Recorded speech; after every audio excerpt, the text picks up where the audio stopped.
Welcome to the Quantum Ireland podcast, your gateway to the fascinating world of quantum computing, science, and technology.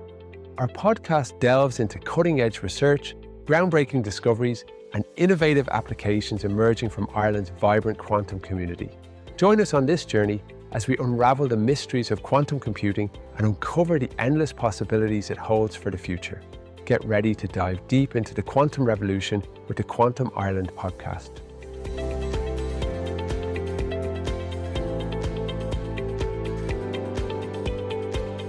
Hello everybody, it's Mark Kelly here, founder of Quantum Computing Ireland, and you are listening to our Quantum Computing podcast today. And I'm very, very happy to welcome our first guest on the show, which is Marianna Bonanome, and she is Head of External Education Programs at Sandbox AQ. And today's podcast, we are going to be talking a little bit about quantum technologies, quantum computing, artificial intelligence, and a whole host of different topics, which I'm really, really excited to delve into. So Marianna, thank you so much, firstly, for joining us on the episode. We're really, really excited to have you. Tell us how you got into the world of quantum research, computing, technologies. Tell us that journey, and then tell us about this amazing company called Sandbox. Absolutely. Well, thank you so much for having me. I'm so honored to be your first guest. And I'm really excited that you're doing this podcast. I think that in doing so, you're going to go on a wild learning journey and you're going to explore the potential for these technologies, which is what I've been doing for the past couple of years. But in fact, I have done quantum algorithms research. And so my path was a windy one. I started out as a physics student at, back then it was called Polytechnic University in downtown Brooklyn, and now it's NYU Tandon School of Engineering. It got acquired by NYU a couple years after I graduated. And back then I was studying applied physics, and I was taking a course in statistical mechanics, and our instructor, our amazing professor, Vladimir Sofrinovich, he had just written a book called An Introduction to Quantum Computing. And he was working with a group at Los Alamos National Labs doing research in this area. And we as physics students were fascinated, and we really begged him to go off script and teach us more about this really incredibly um, inspiring avenue of research. And so he spent some time during that semester giving us kind of the basics of quantum information science and theory. And so we started thinking about this. And so now I went on then to do some research in combinatorial group theory. When I was a grad student, I was in the math program, and I decided that for a lot of the decision problems I was looking at, they were really amenable to being solved via a quantum paradigm, looking at how to write quantum algorithms for their solutions. But this was now, we're in the year 1999. I learned about the topic 20 years ago or more. There were very few folks who were excited and also knowledgeable in the field. And so I really had to find a physicist who would take me on as kind of a co-thesis advisor. And I was very lucky. I found Mark Hillary at Hunter College, back then one of the few quantum information science and tech folks. And he agreed to come on as my thesis advisor, co-thesis advisor, and we were able to work it out, and it was amazing. But very few people were doing this back then, and it was really mostly the researchers. It was mostly the mathematicians, the physicists, the computer scientists, the electrical engineers, who were just inspired by the idea of this paradigm shift and the idea that it could potentially open up classes of problems that were previously inaccessible. So yeah, the impact is huge here. And so it really just got me excited about it. And I went on to be a math professor with the City University of New York for about 20 years. I did other things, but about a year and a half ago, I saw this amazing job opportunity that really aligned with all of the things that I love: university relations, open source, quantum, obviously. And so I couldn't resist but to look at this job application, and the Sandbox happened to be in stealth mode back then. So this was in about January. So now we're in, like, say, March 2022, and they were still in stealth mode. And they made me sign all these NDAs and everything. And lo and behold, it was Sandbox. And so my kind of path was very windy. And I honestly never expected as a student to be where I am today. I'm just blown away, like everybody is, at the potential for these technologies. So many follow-up questions, but we're going to keep this podcast nice and short as a kind of a guide for people to go on this journey. The mathematician, your aptitude for that, do you think that played a really, really big part in your journey so far? 100%. And what was incredible to me is that as soon as I understood how to decode the physics speak, Dirac notation I'm speaking of specifically, and a lot of the linear algebra that's used behind the scenes for the quantum algorithms, or really not behind the scenes, more of an integral role in the quantum algorithms. It clicked. It was like flipping a switch. And so that's why whenever I do site visits to universities, my first question is, where are all my mathies at? Because mathematicians are in a naturally perfect spot to be able to kind of make this leap, because we have all the mathematical foundation, we have the probability statistics, we know the linear algebra, we know the language. We just need to kind of be retrained and understand what the notation is so that we can put our entry into that world. So your role in Sandbox kind of sounds so cool because you've got the educational hat on in terms of keeping what you did, that passion for that learning, helping people, educate people. And then you've got the most innovative technologies that are making an impact across the world. And then you've got that research hat. So it must be pretty fun and exciting to be in your kind of world at this moment in time. 100%. And what's so amazing is that our team has more than 70% PhDs. And then everyone else has multiple master's degree. They're all top of their game, top of their field. And really culturally, everyone is aligned where we work as a team. We have a pretty flat structure org wise. We all are peer to peer when we have interactions. And it's just really fun. You put all these bright people together and you tell them solve the world's most challenging problems.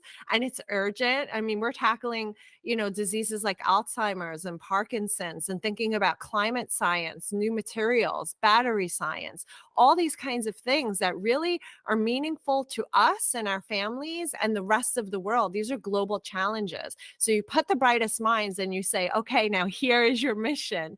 And people just take it and run, and we work together so beautifully. And so that is the fun, the spirit of being at Sandbox. So it's not beyond me that I am in a really unique place, and I get to really experience that, like you said, with the hat of a researcher, because I can get the technical aspect of it, so I can hang with the engineers, but also I'm an educator, so being on the education team is a natural environment for me. But also I'm a leader because I have a couple of ed tech companies that I founded. And so I've also led, different grants as PI and co-PI. So I really feel that, Sandbox allows me to be kind of in this sandbox, in this playground with other like-minded folks. And I can wear my different hats as I like. And it's embraced. This is what we embrace this in one another. It's such a fun name because who doesn't like to have a sandbox or some type of kind of special topic that you can jump in and kind of be safe in that area. And it's quite interesting how different companies want to bring that into their environment, but don't necessarily allow you to have that true kind of sandbox to kind of avail of it. So talk us through the differences between quantum computing and quantum technologies, Yep. and some of the kind of the rookie mistakes that people mightn't necessarily kind of pick up on. And why are you so excited about what this future is going to bring? And then I'm going to also ask you to talk a little bit about AI in terms of how this kind of adds some extra fuel to the fire. hmm Thank you for that. And so a little bit about Sandbox, because it's highly relevant here to the topic. So mentioning the name Sandbox, we're named after Sergey Brin, Sergey Sandbox. And we incubated within Google X, Alphabet X, for many years since 2016. So we're a startup, but not quite. We've had a long runway from within, the warm nests of Google. And what's so amazing is that as this pocket of Google engineers were working together and exploring the potential here, what was being seen is that really the distinction between the software and the hardware was necessary. So as you know, Google Quantum is amazing. They have an incredible working group. They have quantum algorithmists. In fact, I met the lead quantum algorithmist, and that's on his business card, which is super cool. They have about 200 quantum folks. So they're building the hardware for the processing, for the computing, and they have quantum algorithmists on staff as well. So they have all of that. But what made Sandbox so unique and wanting to separate is that we're exploring the idea of other quantum technologies. So as you look at a quantum particle, an elementary particle, that particle can be used to process, which means you've got to combat against its sensitivity. It's picking up signal from everywhere.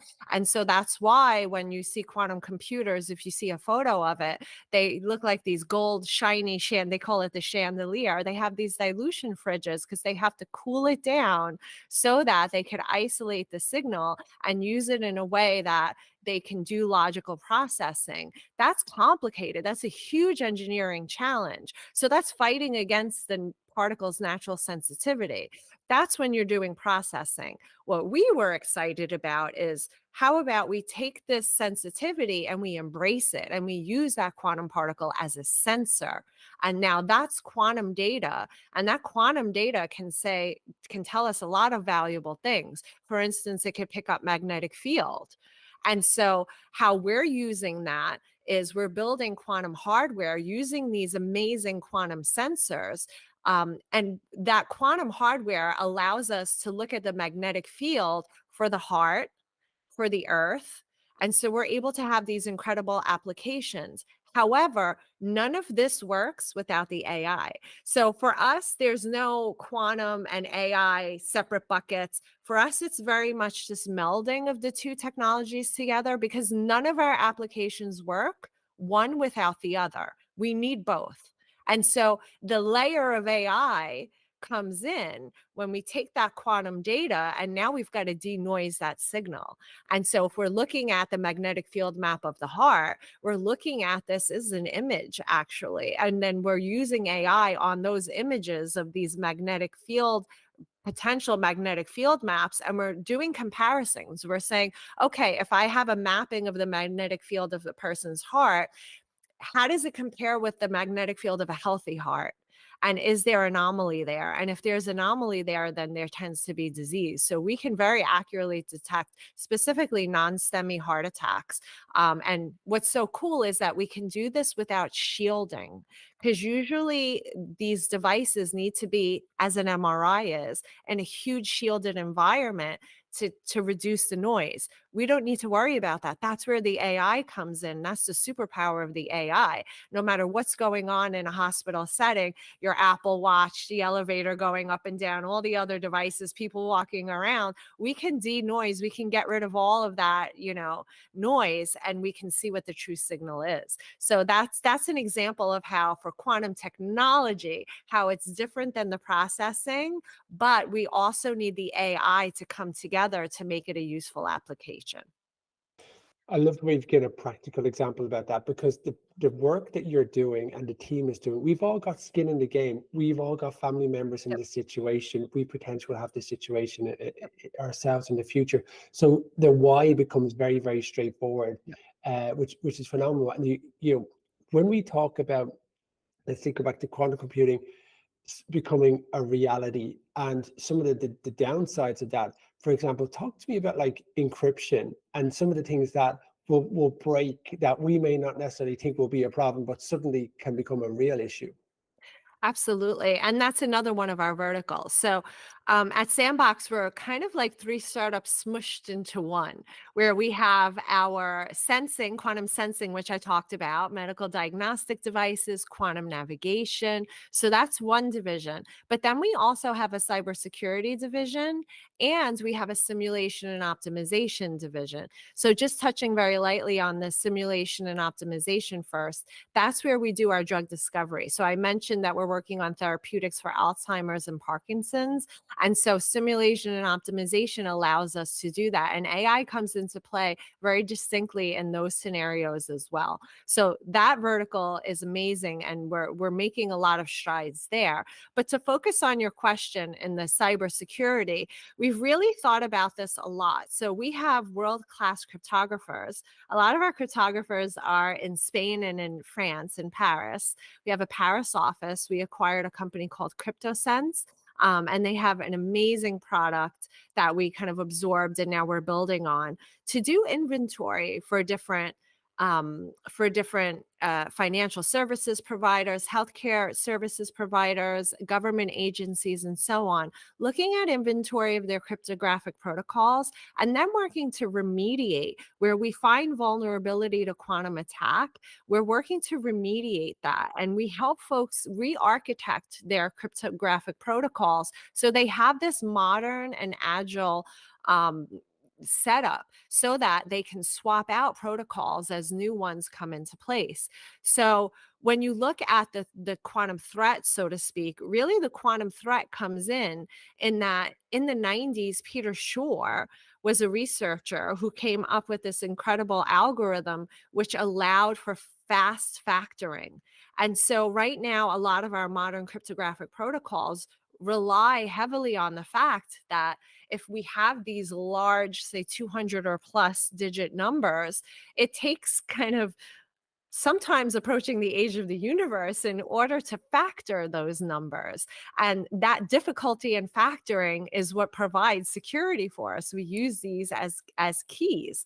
And so if we're able to do this fast, that means we can break all of our modern cryptographic systems. So now, again, we're not quite there yet, but we're on our way. So these quantum processors are being built and they're being built where folks are hitting their milestones. So if you look at IBM's announcements, IBM is hitting all of their milestones. So is Google, Microsoft, and others. Xanadu, they have a different approach, but really we're getting there. And so the issue is that there's a lead time in migrating your cryptographic protocols. Sometimes it takes 5 or more years for agencies to kind of identify where their cryptography is, first of all, and then begin this process of migration. So if these businesses don't start now, they're going to be vulnerable. Moreover, a lot of bad actors are already taking the data that's kind of sitting there, even if it's encrypted, downloading it, storing it, so that one day when quantum computers are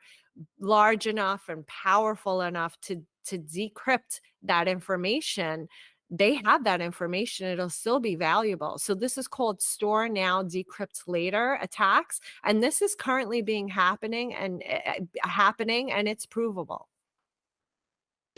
So much to go through. We could have 10 episodes on Yeah. what you just said, and you've articulated it in such a straightforward way that we're hungry for more information, which is exciting. And we should have John Gould from Professor of Trinity College as our next guest, which we're really, really excited about for that. Tell us a little about some of the collaboration you've been doing with Trinity. Yeah. So I met the folks from Trinity when I first started a few months in. So let's say summer of 2022. And they had reached out to the Google folks pre-spin out, and they were looking for a letter of support for their master's in technology program. And the Google folks bounced them over to us, and we found our way to each other. And from that first moment of hopping on a call, I just felt that they were kindred spirits. So Stefano Sanvito, John Gould, Emma Mooney, who helps them run the show, just like amazingly incredible people. I'm really excited to set up this master's in quantum technology for their students, but also very, very mindful that they want to make sure that they have a diverse student body. And they, from the very, very beginning, were really forceful about just insisting that we have female representation and that we have a lot of underrepresented groups in the space be part of their program.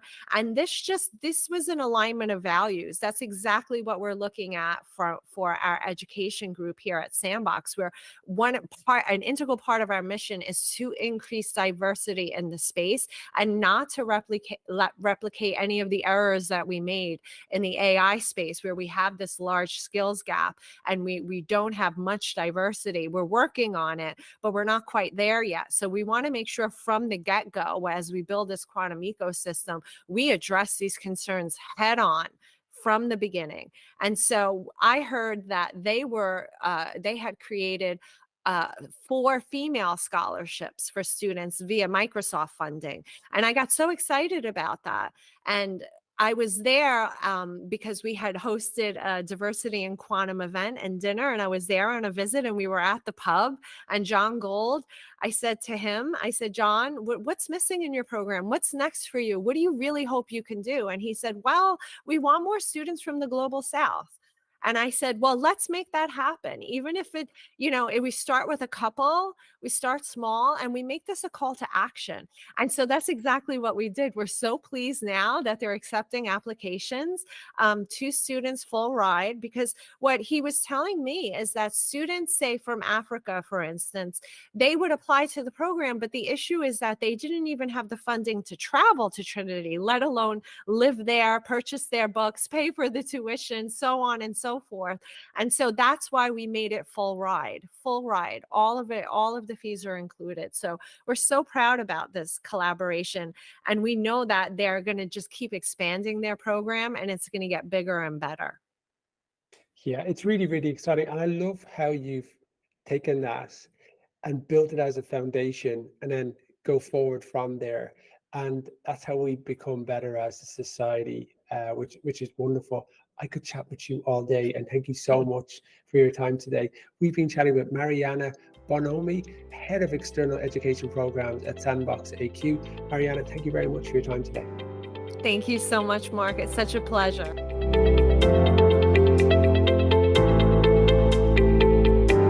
Thank you for tuning in to the Quantum Ireland podcast.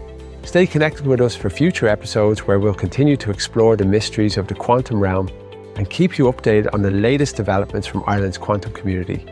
Don't forget to subscribe, rate, and review the podcast to help us reach more curious minds like yours. And if you have any questions, feedback, or topics you'd like us to cover, feel free to reach out. Till next time, keep exploring, keep questioning, and keep pushing the boundaries of what's possible with quantum computing.